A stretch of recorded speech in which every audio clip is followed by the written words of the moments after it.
if you're the one picking up the phone, you're in the minority now, and I think you kind of have the edge over anyone who isn't doing that kind of thing.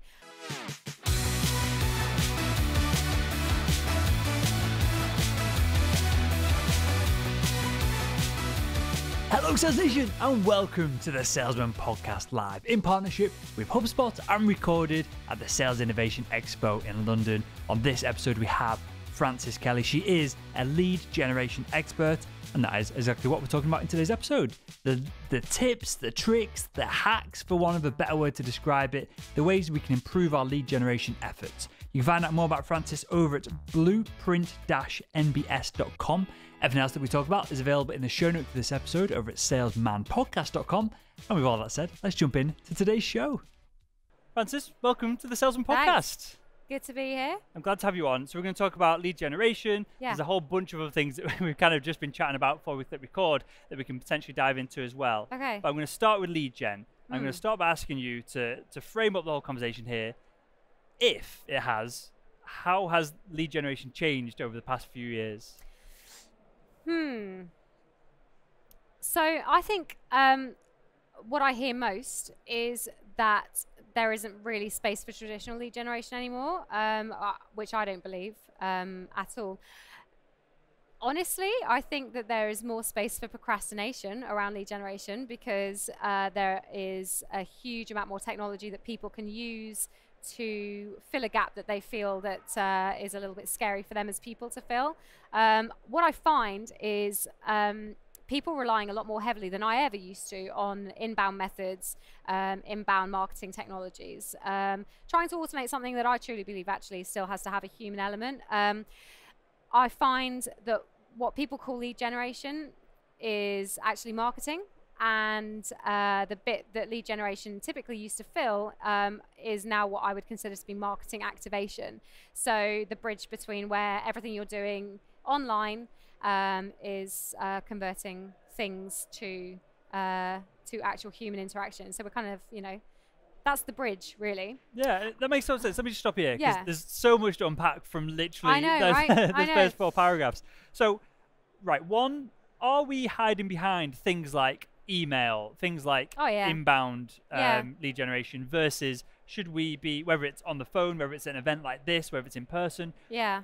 I guess not should we be doing it, because I think it's clear that if less people are doing that, if the market is shifting towards email, this is perhaps a differentiation for ourselves. This is a way to break through the noise of picking up the phone or sending an email, then picking up the phone straight after, or however you go about it. Right. Is this an opportunity for salespeople to break through that noise and to have an impact and actually move the needle versus just sending 500 emails hoping for the best?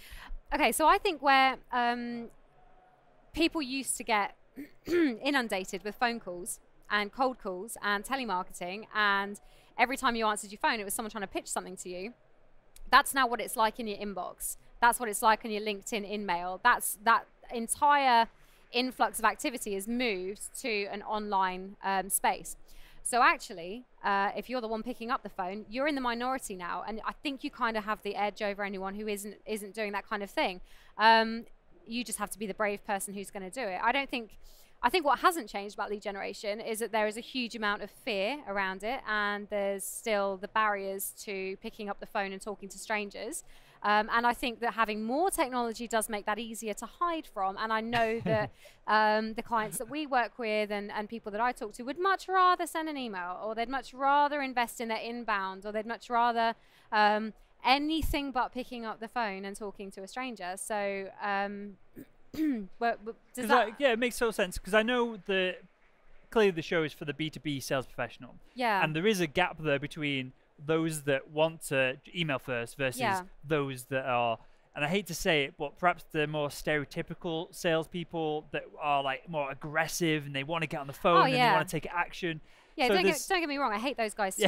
Like, so there's a balance here is what I'm getting at. Yeah, I think so. I think there's the happy middle ground there is about an insightful and intelligent and human interaction where you are still approaching proactively, directly, the people that you want to do business with, but you're not doing it like a second-hand car salesman. Yep. That's the best stereotype I find to describe I know, this. and it still exists. I don't know that you see so many of them anymore, but because it's far easier just to not pick up your phone or to say no, thank you, goodbye. I think I know for myself. I've told this story on the show before, but I never answer the phone to a number that I don't know. I let it go to voicemail, then I make the decision whether to call them back or not. Right. And if someone just pitching something, clearly they should know that I host a sales podcast. So it should be, they should at least listen to a couple of the episodes or have some kind of context. And we talk about cold outreach and cold calling and cold emailing all the time on the show. So if they can, all they'd have to say is, I listen to XYZ show, and they do these things within the voicemail or whatever they leave or the email message, and I'm going to go back to them just out of politeness for them caring a little bit about me. But for the wider context here, how do we show, or how do we have a human cold call? Does that make sense? How do we set up a cold call or a cold email or whatever outreach, whatever lead gen? How do we make it? How do we show that we care about the outcome of it versus the stereotype that we both hate, we both did described of you ring up, you say something weird, the person goes what, and then you throw your pitch at them. Yeah, right. Okay, so so the way that we tackle it, because this is what we do all day, every day for our clients. We do the bit that they don't want to do. We activate their marketing for them. We start to create the human interaction where they're hoping that they throw enough marketing at it. Eventually, the client's going to come and bang their door down, and they'll win the business. Sorry, let's just stop on this for a second then, because I think you just touched on something really important here. And tell me if I'm right or wrong. Okay. So you've got a client who's throwing loads of resources at probably like content marketing, using paid ads on Facebook, Google, whatever it is, to get that attention, to get that almost initial thought process going. Right. Is the outreach from a sales professional, clearly that can either come at the point where the prospect doesn't know that they need your product or service, right? Or are we talking about here that I think the language used was to activate the marketing? Does this come after a bit of marketing when you've got a bit of leverage? So the latest stat that I heard on this is that the buyer journey is around 67% online these days, and that is in probably both a B2C and a B2B kind of setting. So it's a consumer or a buyer going through that buying journey online themselves, looking for reviews, looking for some credibility and something that they can really trust before they make a buying decision. But that's only 67% of the journey, right? So the marketing interaction part, for me, I feel is best done between that 67 and 100% part of the journey. So, I mean, that's where your warm leads are. If you've done all of your marketing up to the 67%, then those leads are going to be kind of the warmer ones. It's the ones where they've already kind of had a sense of who you are in some awareness or some consciousness. If you're trying to approach anyone before you've even got off the mark with any content or any marketing, you're going to be in a much colder situation. Would I argue that there's no point in doing that? No, I think starting awareness wherever it is always worth doing, right? I don't think that you should only go after the warm leads. I think that you maybe could prioritize the warm leads, but picking up the phone and talking to anyone that you want to do business with is never going to be a bad thing. Like, why would you shy away from that? So why do people shy away from it? It's terrifying. Okay, why is it terrifying? It's rejection. Yeah. It's rejection, and I hear from some people that it's actually around the belief in their own products, in their own service, in what they're selling. It's saying it like it's true. What is it? Why is it so scary? I don't know. Because it's not for me. I've been doing it forever. So I'll tell you my thoughts on this. So I feel that when you've almost got yourself on the line. Right. If I'm representing the previous companies I've worked for in the medical device industry, and they don't like the product, this is a realization I had a few years into medical device sales. I thought if they didn't like the product, they were saying, I don't like you. Whereas they're not saying that at all. They're saying the product isn't the best fit for us. It's, the budget, whatever the question is. And I was tying it into my own ego. Yeah. Is that perhaps a differentiator? Okay, so you're right. I think that removing your personal self from the sale is quite important in some senses, but you know, people buy people too. So sometimes it really is personal. I remember my first sales director, and this was an insult from him, right? He said to me, "You're not a very good salesperson. People only buy from you because they like you. It's not because you've got skills or techniques. It's because they like you." And I was like, you know what? I'll take that. They're buying, so I'm gonna have that. So actually, sometimes there's a huge amount of personal involved in it. And when your product or service, like the ones I used to sell, there really wasn't a differentiator between them and any other one that was out there. You know, it just had a different package on it. It did come down to the salesperson and the personality and how you represented yourself. But I find that the best way to get past the fear is to plan what you're doing and have a really clear intended outcome from any call or conversation you're going to make. Know exactly what your desired outcome is from that call. Why are you calling them? Is it because you want to close the deal? Is it because you want to gain some kind of commitment? Is it because you want to get a meeting with that person? What would that meeting be about? As soon as you make it really clear what your desired outcome is, you can go directly to that. And I think that the best way to approach it is to be honest, direct. Don't talk around the houses too much. Just be really clear about who you are, what it is you do, what it is that you want, and then, you know, they can only say yes or no. How important is it, and I think you're getting at it here, to respect the person's time that you're Absolutely. calling? I found this was a really really key distinction moment when I was quite junior still in lead generation and cold calling.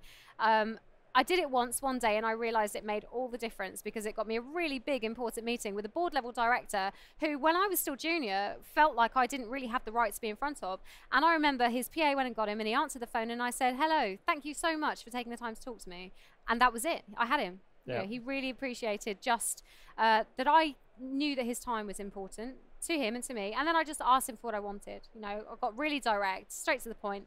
Is this something you want or not? Can we meet? Can we talk? Yeah. Yes or no? I'm just going to tell you really clearly what I do. Because actually, as well, I think that a lot of the suspicion on the phone comes from salespeople who have been taught that the best thing to do is keep someone on the phone for a really long time. And you never get to the point, you know. And I'm sitting there, I get cold called as well. And I'm sitting there going, right, what? Okay, that's really nice. What is it you actually want from me?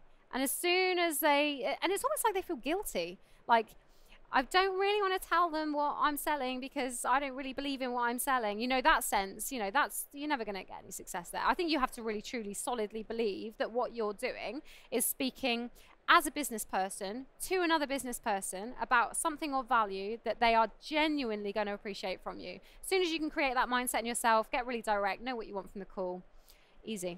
And what do you say to someone who's listening to this now, and there's going to be a small percentage of individuals who go, don't really believe in what I'm selling. Is this right. Go and sell something else. Is that the answer? Oh, I don't know. I mean, if it's your own product or your own service and it's your own company and you don't believe in it, then I think you maybe need to go back to the drawing board. But so that specifically, because I know we have entrepreneurs and solopreneurs who listen to the show. Yeah. That is almost a selfish thing. Then, if you don't believe, why should someone else believe? Right, exactly. You're sucking value, and you're just you're almost stealing from them at that point, because you should believe way more than anyone else. Absolutely. Just by default. Absolutely. I think that's really the start point of it, is having absolute confidence in what you're talking about.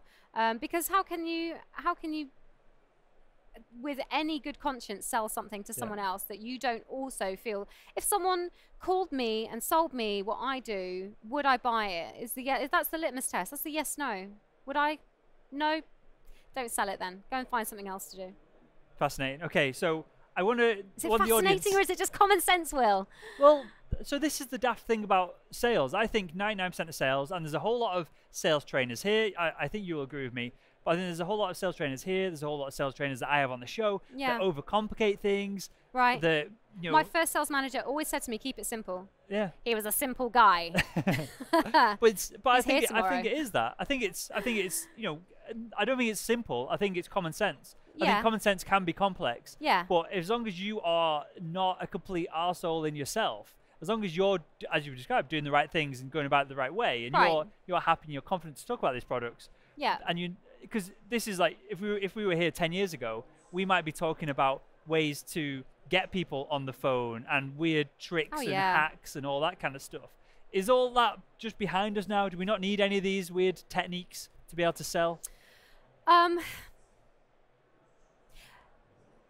I believe the best way to sell what you're selling, as well as truly believing it in yourself, is to get really clear about who you want to be doing business with and who is going to really benefit from what it is that you're selling. Because if what you do and what they need match and align really clearly and really obviously, then all the hard work's done for you. Why would you bother fighting uphill for an unsuitable client, for an unsuitable product? Actually, just get really targeted, get really specific.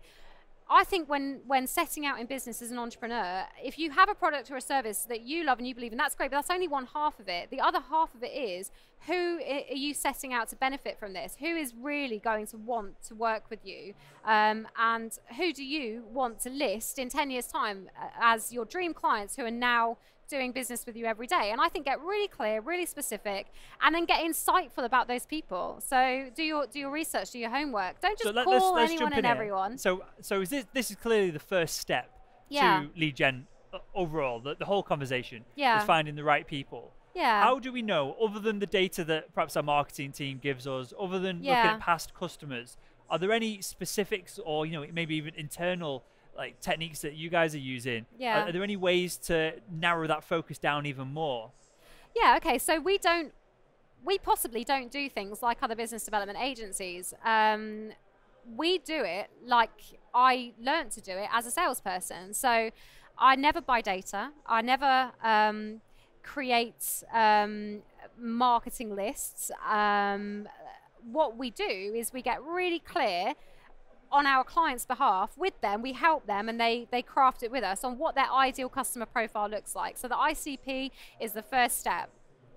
And how do you do that? Because that clearly we could talk about this for 4 hours, I'm sure. Yeah. But what are the fundamentals of that? Because I think this is very much a step that it's a really important step. Identifying the ideal customer profile. I know my past sales jobs, it's been, here are the surgeons that we sold to in the past, go and sell to them. Right. It's not been, you need a certain surgeon at a certain point in their career who has certain internal political ties that can help you drive the business through. But you know what? That's already pretty specific. You're selling a tool to a surgeon. You're not selling a tool to potentially a mechanic and a hotel owner and and the guy who works in the zoo. I mean, you're not selling something that could be classed as universal. Now, if you talk to a lot of businesses, they still have this kind of open approach to the market, like, well, I don't want to close myself down, I don't want to get too specific, I don't want to rule out potential markets, and actually specialism is really key to getting you into a lot of the really big clients that you want to work with. So if you can get specific about industry sector or company size or the nature of what that business does, or any other really specific pieces, I think it's and the way you do that is about getting really clear and understanding, going back a couple of steps, about what it is that you do and what you sell and what your service and your product is. When you can be really clear about what the real key benefits are of that product or service, then you can get really clear about who it's going to help the most, and then draw a little ring fence around exactly who it is you want to go after to begin with. And that's where you target your content. That's where you become a thought leader. That's where you become a subject matter expert. And then you've actually got a sector where you specify and you can go after. And how important is this? How important is this subject matter expert? Because we touched on this before we hit record. Yeah. It's something that I'm really passionate about. But the audience don't care about my thoughts; they care about yours as the expert here. How important, or let me rephrase it, is it worth the upfront time in investment of going to industry-specific events and networking and becoming the hub of your little, as small as you can make it, niche? Does the lead gen efforts, does the deals coming into you, does the referrals, is all that worth it on the back end of it? What's the question? Rephrase that for me again. So for the audience, I'm always pitching to them. So for example, with me, medical devices, I always wanted to become the go-to endoscopy, I'm with you. kind of rep in my little area. Yeah, you want to be the guy. Is that worth it? Because obviously that's a lot of investment up front to get to that point. Investment in what sense? Time, in networking skills and opportunity, which is obviously more time that you're not selling, you're not closing deals. Right. It's even money of paying for yourself to go to different events. Obviously, it's a massive question that I'm throwing at you here. And there's no, I know there's no yes or no answer, but is this something that we should be at least thinking about? I think that it just naturally happens if you're going in a direction anyway. I think I think it's impossible to have a product or a service that appeals to anyone and everyone. I think that has to fundamentally be something that comes out in the prototype phases. You get really clear really early about what it is that you do, and then drive in the direction of being that expert. And I don't think that it's an overnight thing. I think it's a gradual process. I also think that there's a lot of organizations now who are relying on subject matter experts to do the bulk of their sale for them, because if you take a look at the buyer psychology, people want to buy from experts. That potentially is where traditional lead generation has changed, or traditional sales has changed, because I think instead of just taking a team of salespeople and throwing them at a target, I think you're getting more specific, more targeted, a smaller prospects list, and really approaching them with thought leadership and being an expert in your field. And then the sales support happens around the edges of that. So subject matter experts, I think that's the way forward, definitely, for the way that we sell. Do you think this is coming about because perhaps 20 years ago, before the internet, you may take a salesperson's word for things, whereas now you can listen to them, Google it, realize that they've been at the company for 6 months, they don't really know what they're talking about. You can pull away the curtain far easier. Do you think that ties into all of this? Because clearly influencer marketing, I know influencers within sales is super hot at the moment, and that's predicated on you can Google the individual, you can see what they've published, you can see that they've got some kind of background in it, and you can see that they've got legitimacy to be giving you advice, whereas before you couldn't do that. I think quite simply, there's been a gradual revelation that the thing that sells best is knowing what you're talking about. And I think, I think there's some really great salespeople out there who can just talk and people will buy, and it doesn't matter what they say and what it's about. They are people that you would just buy from because they're likable and they're trustworthy in whatever sense. But I think the intelligent buying is about progress and about what something can bring that's innovative, that's different, that's new, that's going to forward a business, that's going to do more than just a quick fix. So I think if you can be an expert in what you do and also sell, then you've got the winning combination of skills there. For sure, makes total sense. Well, Francis, I've got one final question to ask everyone that comes on the show, and that is, if you could go back in time and speak to your younger self, what would be the one piece of advice you'd give her to help her become better at selling? Wow, to be better at selling. I'm sure there's plenty of advice we'd all give ourselves in general, but specifically for selling. That's a really great question. Do you know what? I just had sheer dumb determination on my side when I was a kid. When I started out in sales, I was the master of arm twisting on the phone. So I could book an appointment with anyone. They didn't know what it was about. I didn't know what it was about, but I could get people to sit down and take time with me. So I guess actually that's what I had on my side when I was much, much younger. What would I take back? I don't know. That's a really difficult question. Actually, what I'd like is to go and grab some of that energy that I had when I was 22 and drag it here with me now. I don't know. I'm actually really happy with the way that my sales skill evolved. I think I did it exactly how I would do it again now. Let me rephrase this then. So if you're happy with it all, which is awesome, is that a learning lesson for all of us as we're getting better at sales, that it just takes time? I think it does just take time, and it takes absorbing everything that you possibly can around you.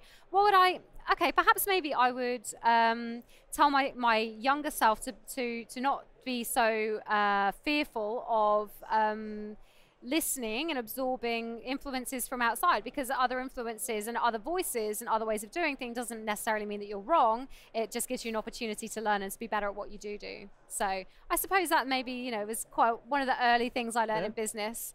Not to be terrified of your competitors, just listen to them and steal the things you like. For sure, makes total sense. Well, with that, Francis, for everyone who's enjoyed their conversation, tell us a little bit about the workshops you got coming up and where we can find out more about them. Great. Okay. So we've specialized for the last 5 years in lead generation and providing an actual service for people who don't want to do it themselves. And we do still do that. But actually, what we found is really valuable is empowering and enabling people to do that stuff too. So we've got 2 course titles running across London, Bristol, and Manchester for the rest of this year. At the minute, we've got 34 course dates, and we're going to be adding to those. And the 2 course titles are Lead Generation, What's the Big Deal? And Close More in Less Time. So we're going to be teaching you all about opening doors, closing deals, doing it more effectively, doing it more quickly, getting your head around some of the scary stuff, working out whether or not you've even got the will to do what it takes to be in sales. And if you haven't got a choice, then we'll hypnotize you and get you there anyway. Amazing stuff. Well, I'll link to all that in the show notes to this episode over at salesmanpodcast.com. Well, Francis, I want to thank you for joining us on the Salesman Podcast. Thank you so much.